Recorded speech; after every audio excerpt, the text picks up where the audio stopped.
Thank you, Anna. Hey, Rob. You're too tall for me. Too tall, sorry.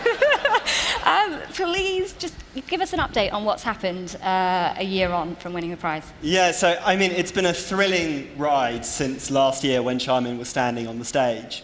One of the biggest successes is the UK government is passing new laws that would go a long way to solve this problem. In fact, earlier today, the House of Lords in the UK voted through the legislation.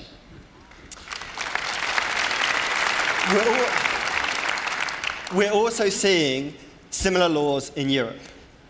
Now, in the US, well, as my colleagues based in Washington will tell you, politics in the US can be rather difficult. But we're making real progress and have important voices speaking out, for example, in Delaware. We also have made some real progress getting and talking to the business community.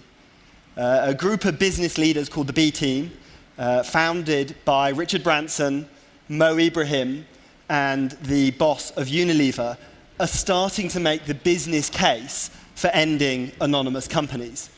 And they're also starting to show how they can make progress within their own organizations. So reading the headlines lately, it would also suggest that the public awareness for this is growing. Is that something that you're sensing? Yeah, I think you're right, Anna. I think a lot of you will have seen the headlines around HSBC, where thousands of their customers at their Swiss branch use shell companies to hide their money from the tax authorities. Or there was the New York Times 5-part series on suspicious characters moving their money, buying real estate in New York, again through shell companies. I think a year ago, people would have seen these as two separate, different stories. But now people are starting to connect the dots. They're starting to see that these problems are joined and that there's a potential solution. So the momentum is building. What's next for The Wish? So this is TED, and we want to continue to tell the story.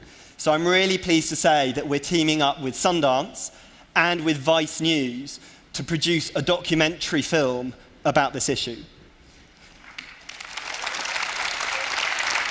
Now, Global Witness was founded 20 years ago by Charmian and Simon and Patrick, and they started it by investigating, and investigations are in our DNA.